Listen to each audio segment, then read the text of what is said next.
Kisah Tikus Dalam Karung oleh Anton Permana dari Tanhana Dharma Manggrava Institute.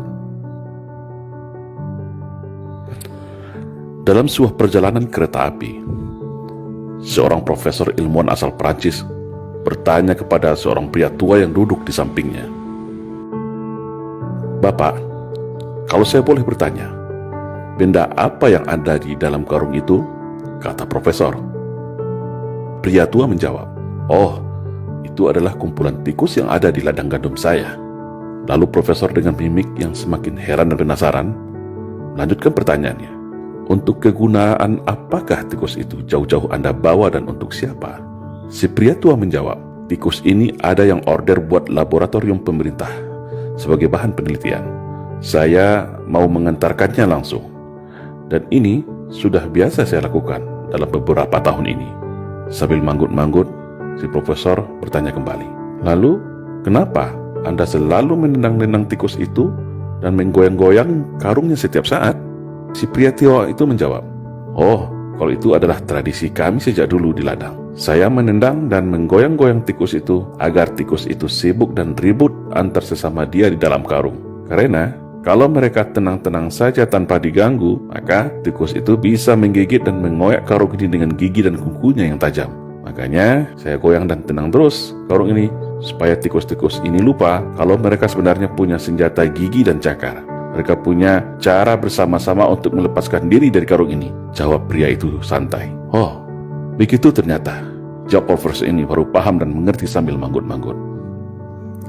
Nah, apa yang dapat kita ambil pelajaran dari cerita di atas kalau kita konversikan kepada kondisi bangsa kita saat ini?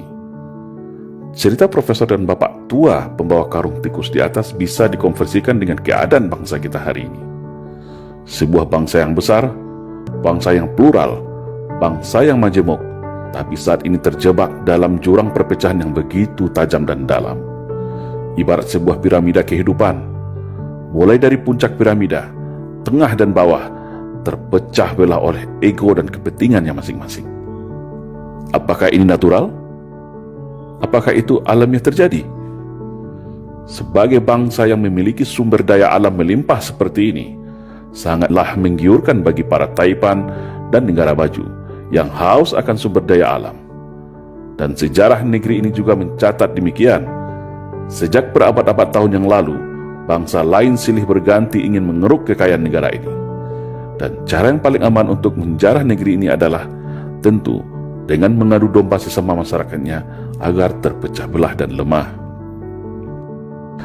Para elit dibenturkan oleh kepentingan bisnis dan jabatannya. Pemerintah dibenturkan dengan rakyatnya. Sesama anak bangsa dibenturkan diadu domba dengan isu sentimen sara.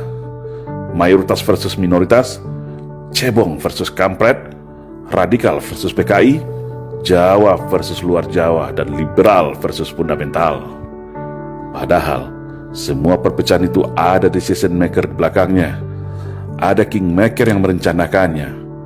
Para elit memiliki kekuatan invisible hand yang ingin mengalihkan segala perhatian, menguras energi bangsa, hingga kita semua lupa, lengah bahwa bangsa ini adalah bangsa yang besar, bangsa yang hebat, bangsa yang tangguh, bangsa yang ramah, baik dan patriot sejati, sebagaimana pendahulu kita mendirikan negara ini dengan segenap jiwa raganya.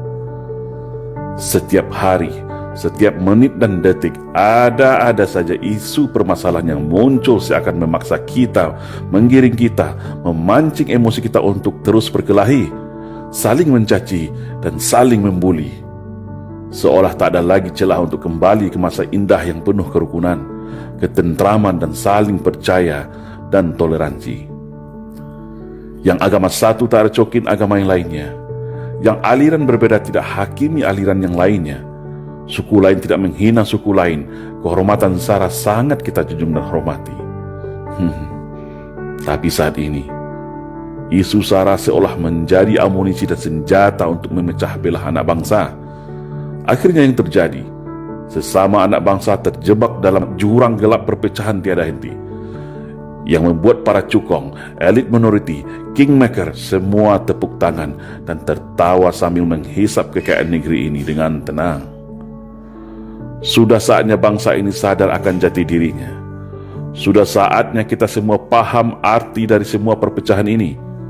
Semua ada yang mengaturnya, dan semua ada yang menikmatinya.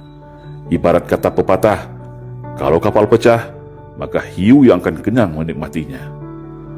Padahal, mereka yang merancang ini hanya dari kalangan yang sedikit, tapi berhasil memecah belah serta membodohi kita semua dengan propaganda dan adu domba.